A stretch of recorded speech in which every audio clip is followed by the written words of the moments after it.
Now resume.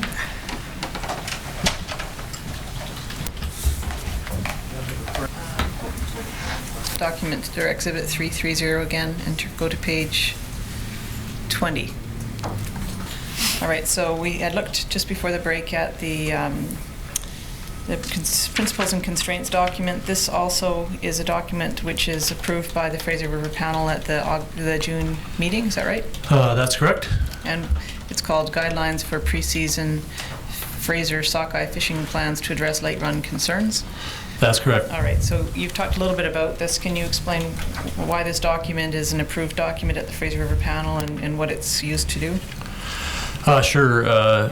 When the late run behavior began to change in around 1995, it took a couple of years, but because the problem became more severe over that time period. But sometime in the late 90s, it was very obvious that there was something amiss with late run sockeye, and there was going to need to be some special approach needed to address the mortality that was associated with this behavior that seemed to come out of left field. The late run sockeye prior to the mid-90s were very unusual. They would actually come down the coast and peak off the coast of say Juan Fuca around the third week of August, and then they would just hang out in the Strait of Georgia for 3 to 6 weeks before migrating upstream. Every other Fraser sockeye aggregate that we know of basically enters the Fraser River in about the time it takes them to swim, so about a week from the marine areas to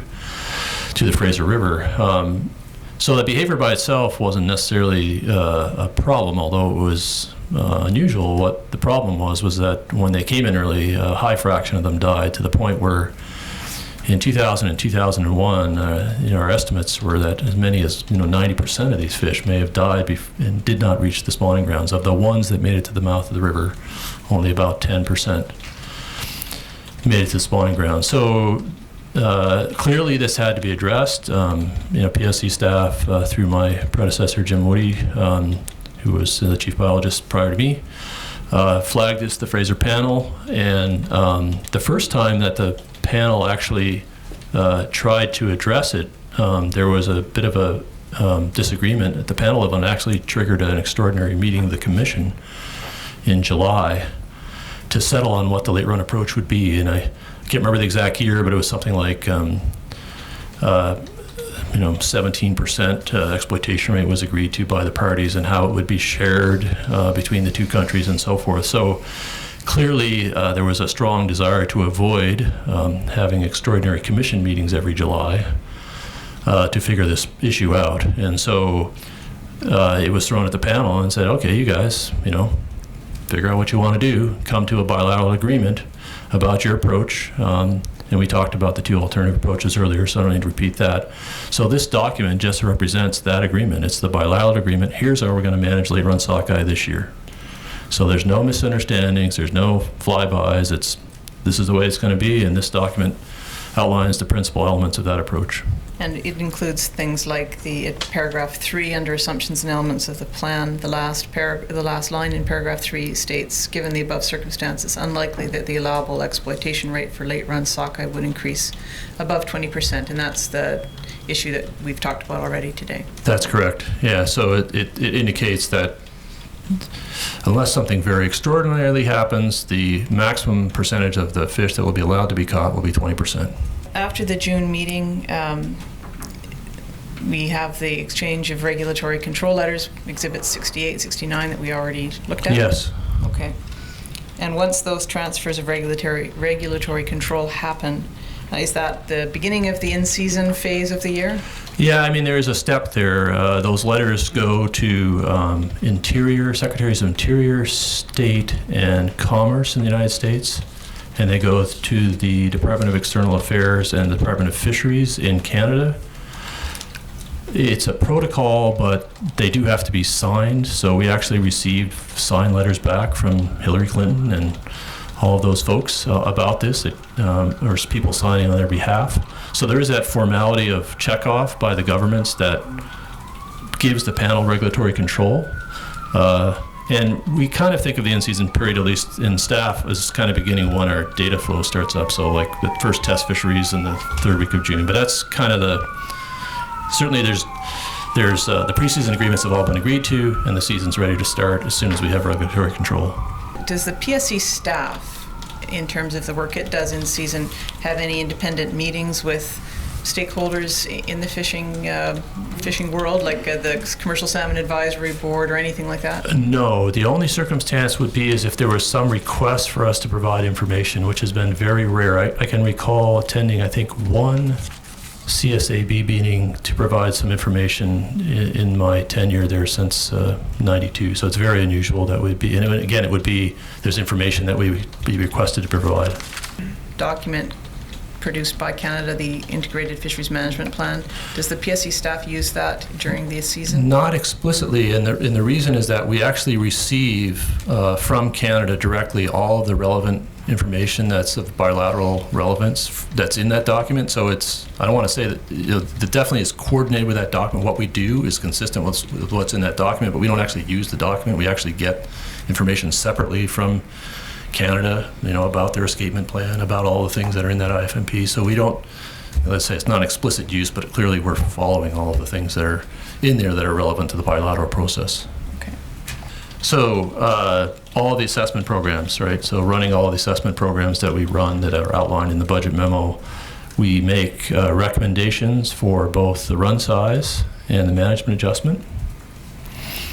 We receive recommendations from the national sections with respect to their fishing proposals that they make for the panel area waters, and we're asked to judge their consistency relative to available TAC. We also receive catch estimates for most of the fisheries from the two respective governments, DFO of course being the primary source in Canada. And then we have to assign the stock ID, because what we get is a total sockeye catch in this case. And we have to, of course, parse that sockeye catch into the various groups, which we use our stock ID program for. Is there anything else that we do in season? We keep track of the timing and diversion rate as well.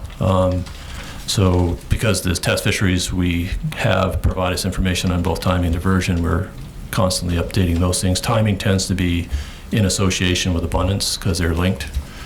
I think, the programs, the mission escapement program, stock ID, and so forth. All right. And the catch monitoring information, you just referred to that in the prior commission. Catch monitoring was done by the PSC, is that right? Yeah, so there is a sharing of roles and responsibilities with respect to catch estimation that involved a more direct role of the PSC staff, particularly for the panel water fisheries. So that area in the southern Georgia Strait and Juan de Fuca Strait, Puget Sound, northern Puget Sound. The non-panel area water fisheries, and examples of those would be in the current context would be Johnson Straits, out north of Texada, wherever the northern boundary is of panel waters. It would be sometimes catches in Southeast Alaska. It would include catches by Aboriginals in the Fraser River. All those things would be outside panel waters. Those have always been the responsibility of the parties. The change has happened within the panel waters. We do far less catch estimation than we had in the past. It kind of evolved gradually. Like we were pretty well doing it, fairly consistently up until about 2006, 2007, and then we had 3 years in a row where there virtually weren't any panel water commercial fisheries. So, and we had some staff turnover as well. But the main issue was that in the United States, when we were providing it, it seemed like we were behind where they were, and so it was like it was a redundancy, and they weren't.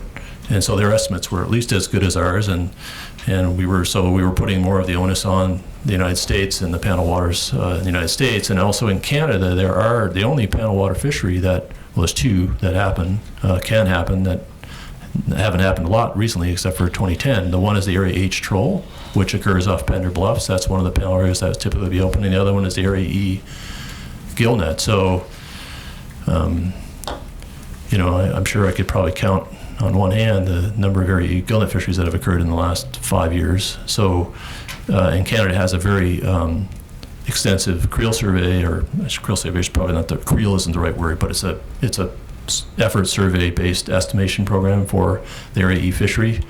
The other change that's been happening with respect to catch estimation, and I think there's probably some documents somewhere in your set of ringtail information, there's been a recognition, and this is in Canada, a pretty extensive review about the use of what's called fish tickets. So fish tickets are the slip that's filled out when fish are sold by a fisherman to a buyer, to a processor. And there's been a pretty deliberate decision based on a very extensive evaluation. There was a CSAP, or what was called PSARC paper on this, that those fish tickets were not complete. And so there was a move already in Canada to move towards their in-season catch surveys in terms of use for catch estimation. So it seemed logical for us, since our methods were largely looking at landings to companies, and that approach was not being favored in Canada, it seemed redundant for us to continue to do that. I mean, it was clear that Canada preferred, and we believe, I agree, more accurate to use the survey method. So it kind of was sort of a natural evolution. We still occasionally do cross checks. We do call companies to see what the averages are like per boat. So if we, so we can have some judge about whether the estimates provided by the parties are in the ballpark. But we don't do the intensives. I mean, we used to try to survey every buyer, every place, in both countries for any panel water fisheries, and we just don't do that anymore. Okay, so now you rely on the countries to... We do, very heavily. Information pose any difficulty for the Commission staff? No, we have excellent cooperation.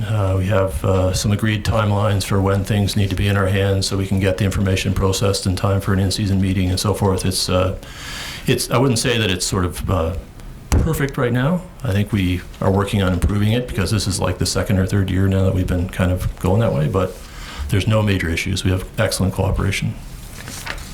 And the data that you receive, are you confident that it's accurate for your purposes? Yes, and we occasionally have some reviews of it, both on the commercial fisheries side and also on the Aboriginal side. We've had a number of technical committee meetings in the last 5 or 6 years where there's been information shared with us about the precision and accuracy of estimates. And so we do not independently go through extensive analyses on an annual basis of the catch estimates. We do rely quite heavily on the parties, but the analyses we have been provided have provided us some assurance that their estimates are relatively accurate. Okay. You've described the catch estimates that are received from Canada. What other information is received from Canada by PSC staff in season? We get 10-day forecasts twice a week of the river temperatures and flow, Fraser River temperatures and flow, through the DFO Environmental Watch Program.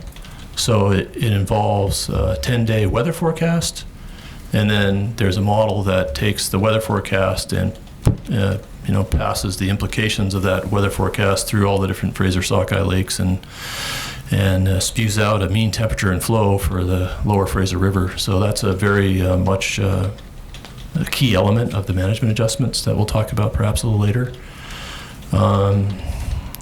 We do have a very active collaborative role in the non-panel area water test fisheries with DFO. And when I say non-panel area water test fisheries, the ones I'm referring to are the Johnson Straits seine, Area 12-13 seine, and the Round Island gillnet, which is also in Johnson Straits.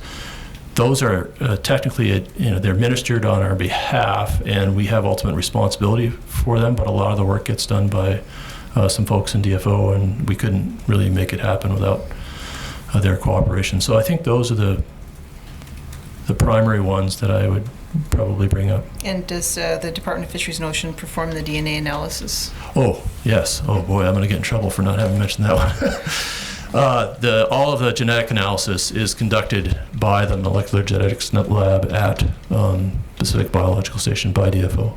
Okay. And domestic allocation shares, we looked at those in the preseason, or is that set prior to the season beginning? I have not seen any of those percentages change. Of course, if the run sizes change, then the numerical shares change, but not percentages. I have not seen those change. Okay. And what about spawning enumeration? Does that start to come in during the in-season time frame? We start to see the reports from the earliest arrivals on the spawning grounds, and the earliest arrivals would be the early Stewart, usually in the late July, early August period, and then there's a sequence of in-season reports. Okay, and that's all coming from? That all comes from Canada, from DFO. And what about information about First Nation catches and recreational fishery catches? Those are all part of the catch estimation scheme, just like any fishery. Is there any reporting by PSC staff to Fisheries and Oceans other than through the Fraser River Panel or the Fraser River Panel Technical Committee process? No. All right. And when typically is the first in-season Fraser River Panel meeting? First week of July, usually the first Friday. It just depends. It's a little tricky because you got a Canadian stat holiday on the 1st and a U.S. stat holiday on the 4th. So we're always working around those days, but it's usually the first week of July. Okay. And what drives that first meeting? Like, why is that first meeting set?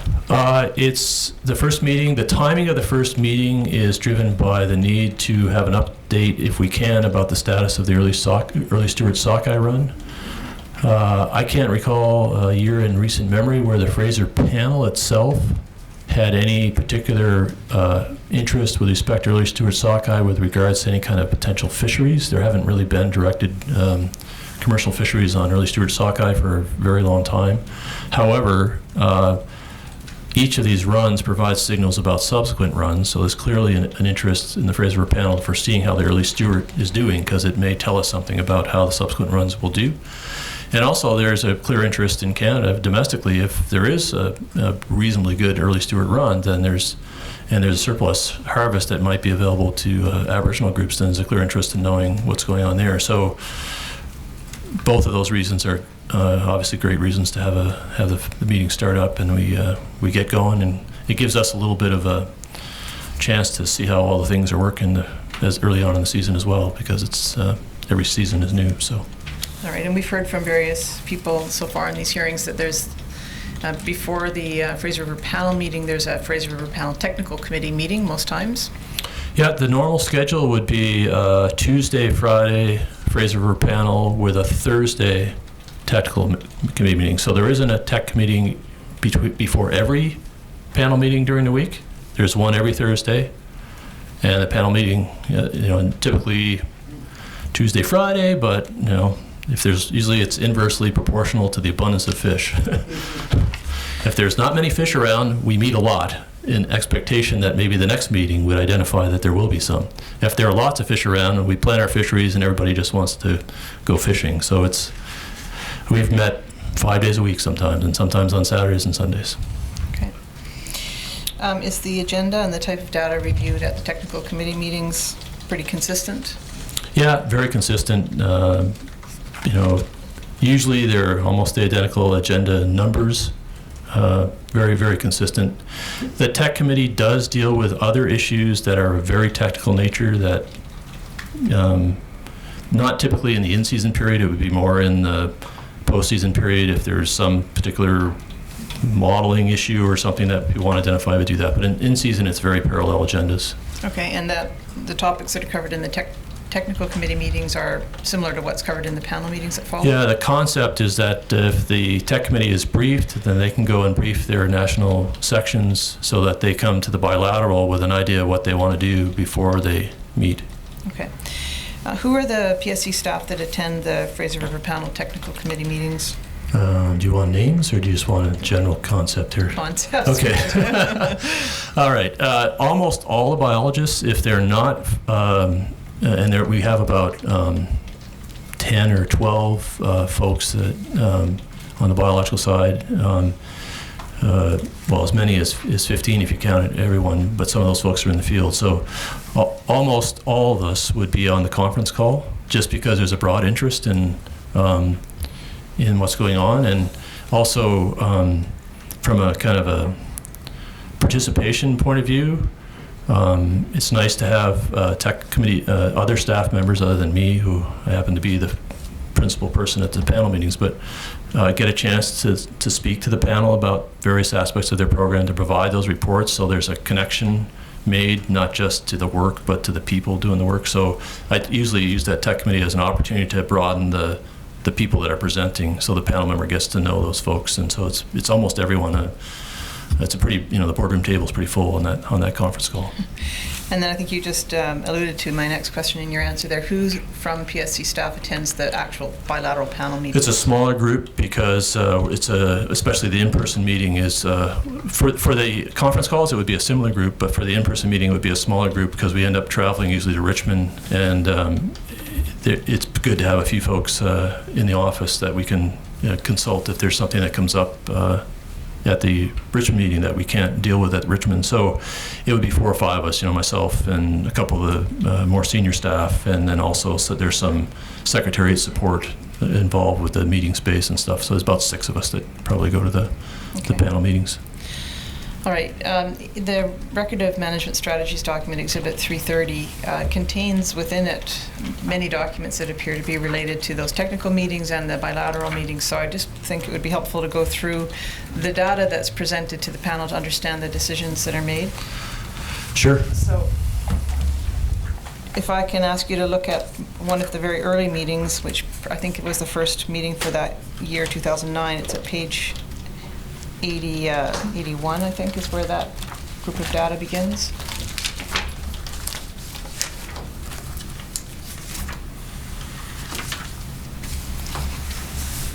Yep, week of July 5th to the 11th, it says. Right.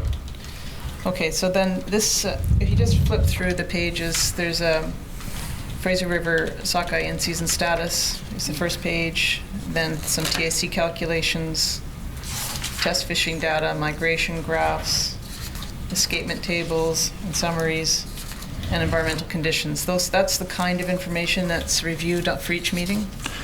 Yeah, it's a pretty consistent packet, and it's usually presented in this order.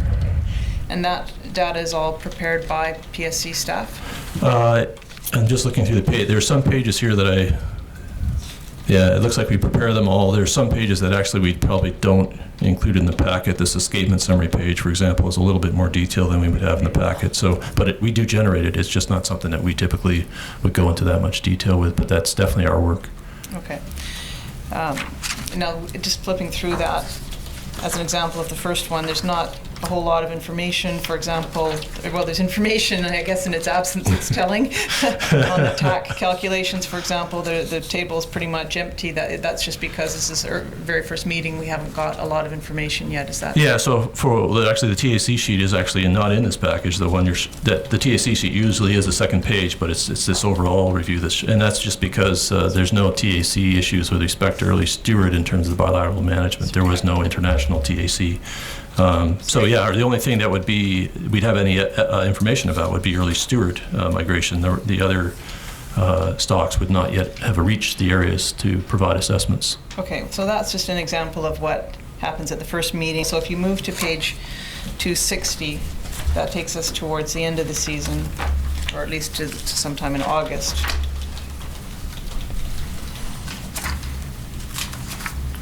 Yep. Okay. So I think it would be helpful to just go through some of this information just to understand what it's telling us. First of all, starting with the first page, which is 260, this shows the in-season status. It has the 4 management groups: early steward, early summer, summer, and late, but additionally it has Birkenhead. Why is that? Yeah, Birkenhead was parsed out of the other lates because that particular stock does not seem to have shown any of this early upstream migration that the other late runs had. So when there was negotiations about the exploitation rate that would apply to the late runs, there was a desire or a policy decision made to apply it to only those late runs that were showing the problem, and Birkenhead was not. And so I would, the history would be in the late 90s, early 2000 when Birkenhead had its own column. And that's why. So what's the harvest strategy that applies to Birkenhead then? The term that's used, which is probably not a very good term, is a term that's called passive management. Essentially what is done is the summer run exploitation rate is applied to Birkenhead. The reason that the term passive is used is there is no specific escapement plan generated for Birkenhead. And so it's being treated like a summer run for all intents and purposes in this analysis.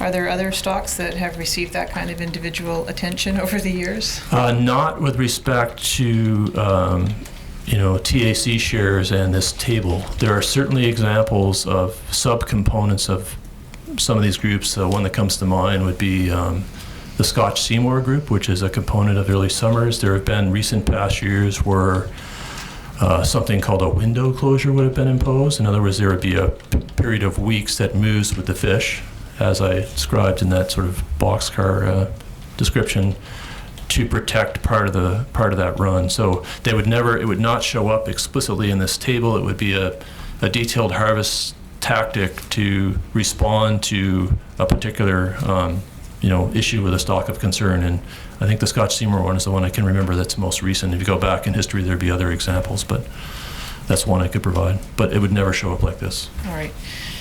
And the run size column, we have the preseason forecast, and again, this takes the probability levels. And those represent the 50p levels for all stocks except for early Stewart, and they just provide a point of reference against which to compare the in-season estimates that are shown in the subsequent row. Okay, and the in-season estimates are created through test fishing and... They are our responsibility to generate those estimates based on the data flow and the models that we fit to those data. Okay, and the actual numbers there, those are presented by staff? Is that right? Calculated So by staff? the way the run size estimation works is we do the assessments. We provide a formal recommendation to the Fraser River panel saying we recommend that the early Stewart run size be changed from whatever it was, 165 to 85. And then the panel adopts those by bilateral agreement. Okay, so each of the numbers that you see under the in-season estimate line are all numbers adopted by... They are adopted by the Fraser River panel. Okay.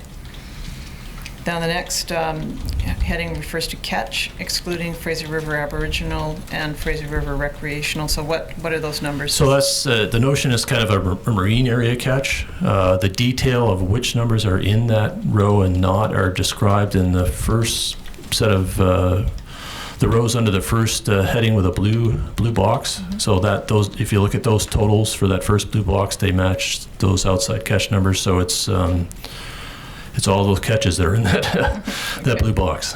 All right, and then gross escapement.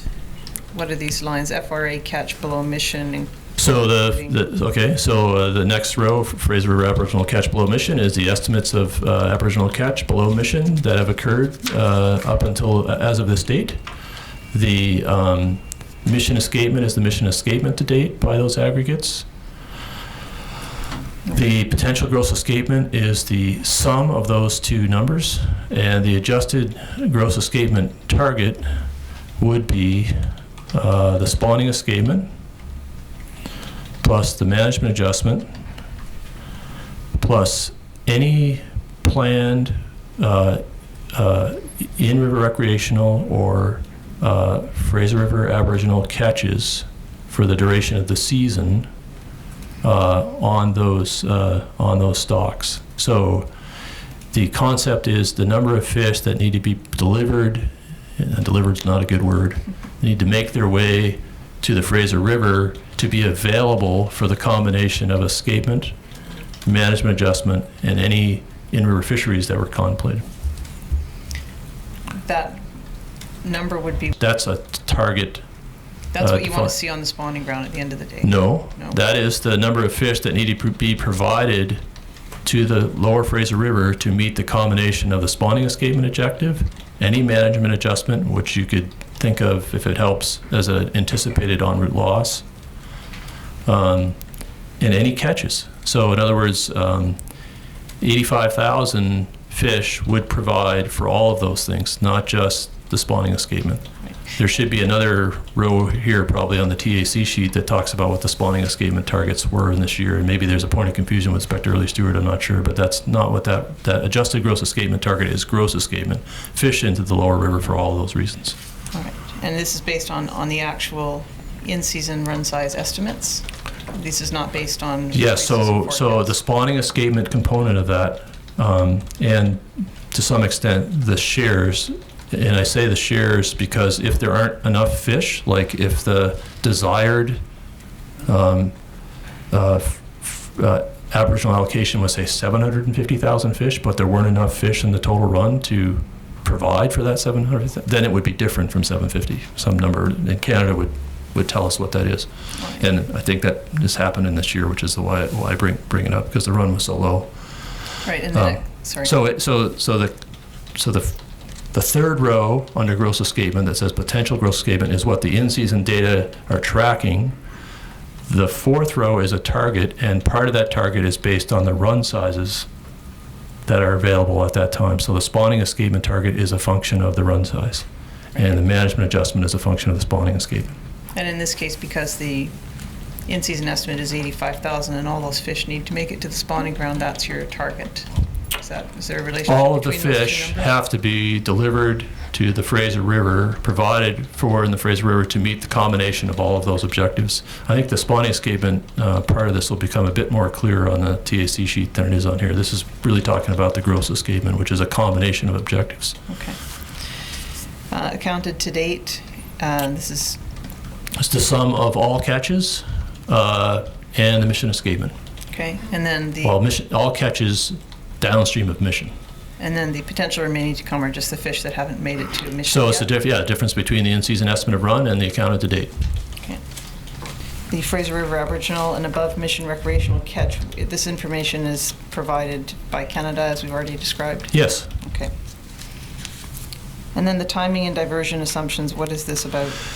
So those represent the in-season assessments of marine timing associated with those run sizes. So on the, whatever date this was, the 21st of August, we would have estimated the peak arrival of early Stewart sockeye to be the 29th of June, past the Area 20, which is Juan de Fuca Strait and so forth. The next row, mission timing, is typically a 6-day offset. So if you look at the difference between those numbers, a 6-day offset. The only difference would be in the late runs, which tend to migrate a bit slower. And in 2009, we were assuming they were going to come straight into the river, and they take about 8 days instead of 6 days. So that's why there's an 8-day offset. The diversion rate is the northern diversion rate. So that's the seasonal current average of the proportion of fish coming down through Johnston Straits, and then the similar information for the Fraser River pinks at the far right. So the 32% is the number, or the percentage of fish that are in the straits or going around? No, percentage to date that have come down through Johnston Straits. Okay. Not on that particular day, I don't think, just average over the course, cumulative through the season to that date, I believe is what that number is. All right, and then if you turn the page to look at the TAC calculations, this is the table that was not even available at the first meeting. We looked at we could have generated a preseason table. We just clearly didn't have any decisions to make with regard to TAC at that meeting, so it wasn't provided in the materials. Would have been defeating the purpose of protecting the habitat, so to speak, by providing more paper. All right, so the first block here deals with run status, escapement needs, and available surplus, and that I think you said would be helpful in explaining. Sure. So the first row there that's highlighted in yellow is the actual in-season run size estimate, so exactly the same numbers that you saw on the previous page. The next row is the numerical spawning escapement target. That number comes from the application of the TAM rules, or total allowable mortality rules, that are provided to us by Canada, that come out of the Fraser Sockeye Spawning Initiative workshops. So that percent SET is 1 minus the total allowable mortality. So in this case, there was no allowable mortality on early Stewart, which means that the entire run was needed for spawning escapement. And similarly for early summers, at that run size, the agreed spawning escapement plan said there would be no fish available for harvest, all of the run needed for spawning escapement for the early summers. Almost 3/4 of the run of summer runs, and you can see how that's been shared with the Birkenhead there. Of the run of summer runs would be required for escapement, spawning escapement. And then for the late runs, the agreement, as you showed in the late run guidelines for 2009, was to use a 20% exploitation rate, which means that 80% of the run was required for harvest. So that's directly coming from just taking the run and applying the rules that are provided to us. The run that's generated by us and agreed to by the panel. I think you said 80% was required for harvest. I'm sorry. Thank you. 80% was required for escapement. So those are just a direct application of our panel-adopted in-season runs and the spawning escapement plan that Canada provides us.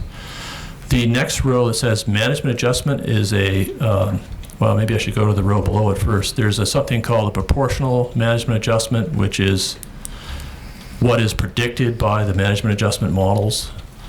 And that proportional management adjustment is multiplied by the spawning escapement target to get the numerical management adjustment.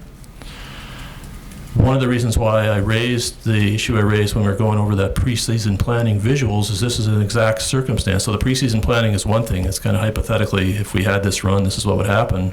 Well, in fact, this in fact did happen. So what if you read these first three numbers for the early steward, or the 85,000 and the 32,000, what that would say is even if we had a run that was 117,000, the sum of those two, there still wouldn't be any fish available for harvest because we were anticipating some loss.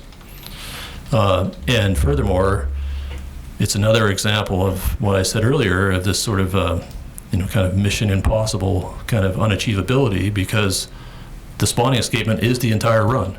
So even if there are no fish harvested and that management adjustment materializes, we are not going to see the entire run on the spawning grounds. And that's the case in 2009 for both early steward and early summer run sockeye. The spawning escapement target was the total run.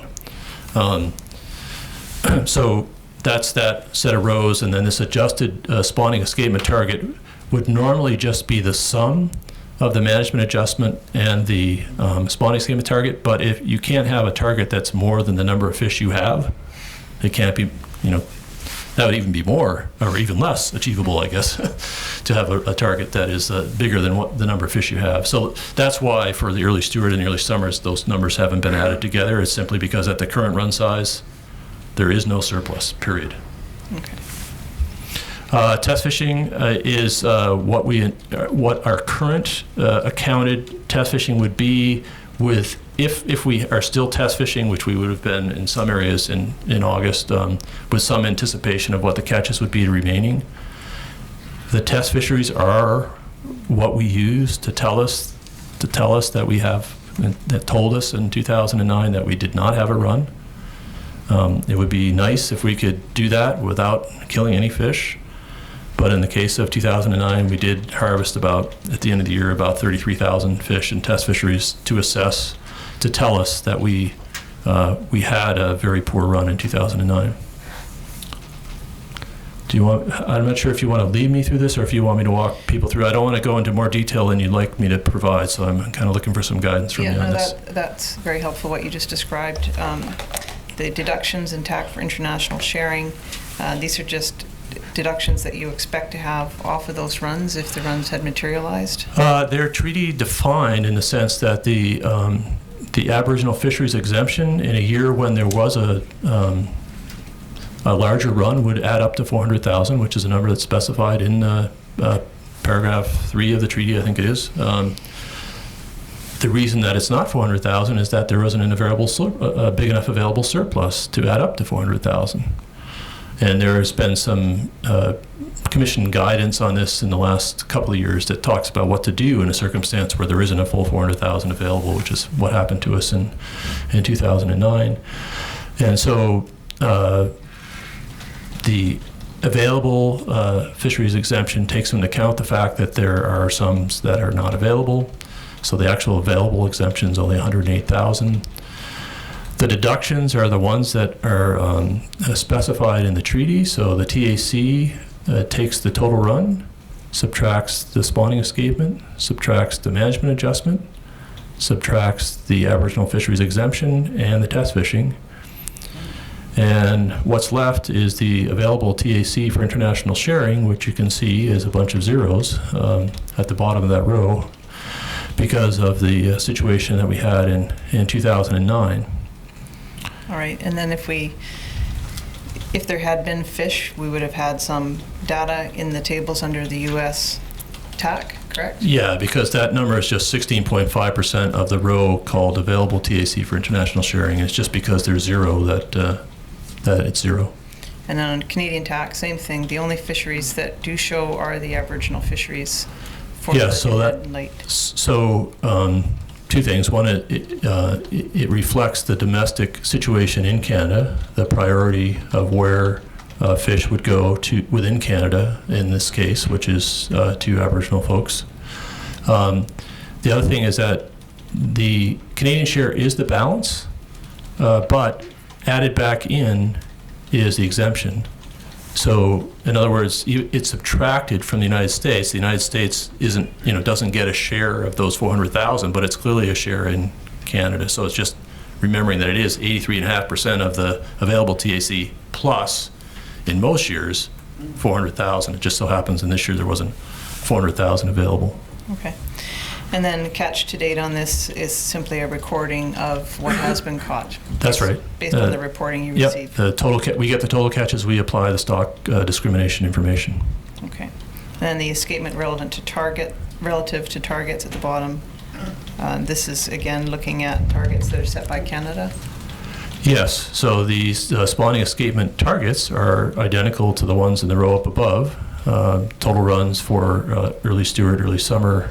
And then approximately 3/4 of the total run for Summers and Birkenhead, and the 80% of the run for Lates. That potential spawning escapement, and it's probably footnoted there, so it tells you how it's calculated. It's just taking the total run minus any catches to date. That would be how many fish would be expected to reach the spawning grounds prior to any en route loss. That next row is designed to say, kind of answer the question, if the en route loss is what we have adjusted for, in the case of management adjustment, how many fish would we expect to reach the spawning grounds? So that's what that number is that says PSC with predicted DBE removed. That's the anticipated number of fish on the spawning grounds. 85,000 to the target, and the difference between them is the potential deviation. And again, another illustration of the fact that when you have a spawning escapement that's equal to the total run, and you have any anticipated mortality, you have a kind of a mission impossible situation in terms of getting that target. All right. The catch summary, we don't need to go through this, but you could perhaps just identify if this is intended to show in detail the catches that are made on a proportionate basis by all these different... Are we on the catch to date column of this table? Is that what we're talking? Sorry, next page. Okay, next, sorry. Catch summary. This document, it's all zeros because there was no commercial fishery this year, right. But it would be filled in with the so this is sort of more like the raw data. So when there are catches in here, and in the case of the ones that are in here, the Fraser River and the test and so forth, if there are people in the room, in the panel, that say, okay, well, we think that our catches may be a little higher than that, or usually it's DFO managers that would be providing that information, we can update the number. It'll actually, quite often we'd have handwritten numbers in here so that we're up, so everyone leaves the meeting with the up-to-date stuff. But the reason there's zeros is there weren't any fisheries. All right. And then turn the page and test fishing data.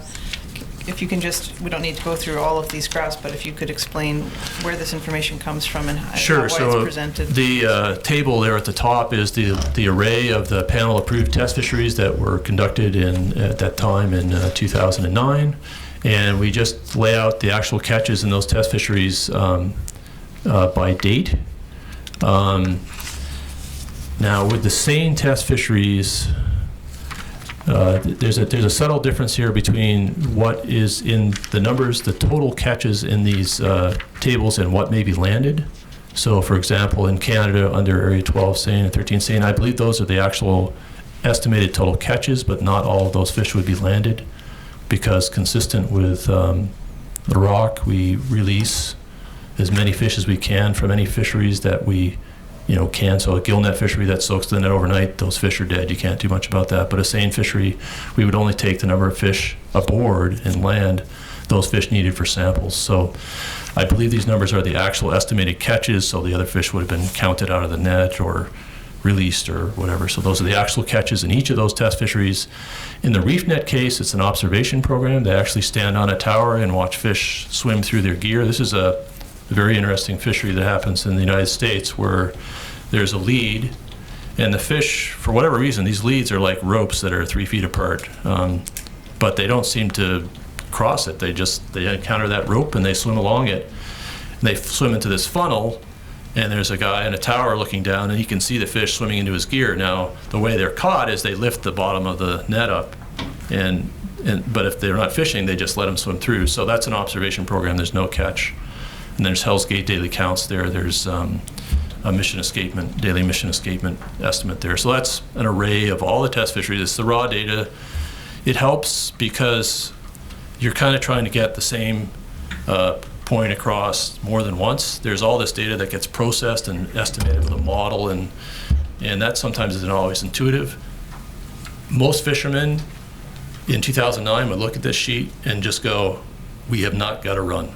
They would just know, because they'd seen these test fisheries reports for many years. They'd look at it and go, they only got that in Area 20? It's like, so it's a really helpful, intuitive thing from a panel perspective, because it's information that's very familiar to them. Okay, the first table underneath that raw data is the CPU data. So that's just the catches divided by the effort. And we try to provide a perspective here. So the dark blue line is the median, half the time above, half the time below, over the historical years from 1973 to 2005. The dotted lines are the max and min. The 2009 is in red. So again, and then sometimes the brood year, the parent year, is also shown. It is on that. So again, you're seeing catch efforts that are very near the lowest we've ever seen in most of those dates, which again is very obvious information that the run is clearly not there relative to what we would have hoped pre-season. Right, and then each of the test fisheries has the same. Yeah, we try to provide the primary ones. The river, the mission acoustics is there. The outside information, Area 20, Area 12, are all there on subsequent pages, I believe. Right, and the years, the cycle of years, that refers to the length of time their test fishery has been collecting data at that site. Is that right? A little bit more specific. It is the historical record for that test fishery on the 4-year intervals that match the current one. So this is 2009, so it would have been every 4th year from 1977, last one 2005. The reason that the cycle year is important is because there's very predictable differences in abundance over time on these cycle years. So for example, 2010 cycle, huge Adams run. You'd expect to see more late runs on 2010 cycle on average, not maybe as many as we saw last year, but because there's always a big Adams run that year. So it's a better reference than an average of all years. Okay. And if we can skip through the pages that deal with pink salmon and go to page 268, which is the racial analysis.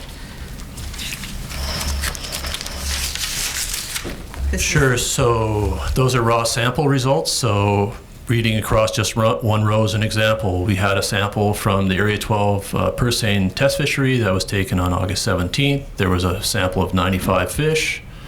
99% of the sample was Fraser, so perhaps there was some non-Fraser stock found in that. Well, there was 1% non-Fraser stock.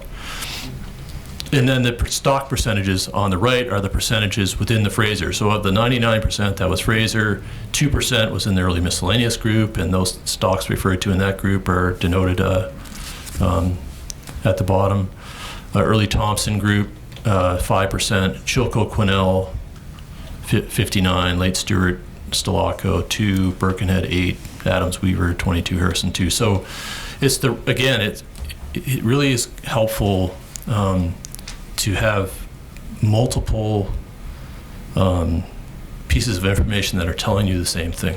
All right, and you have here within each of these management groups a variety of stock components. What do those relate to? Why do you have that? They relate to our capacity in season to identify fish via the genetics.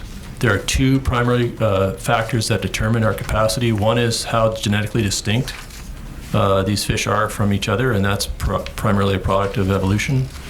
The other is how relatively abundant they are.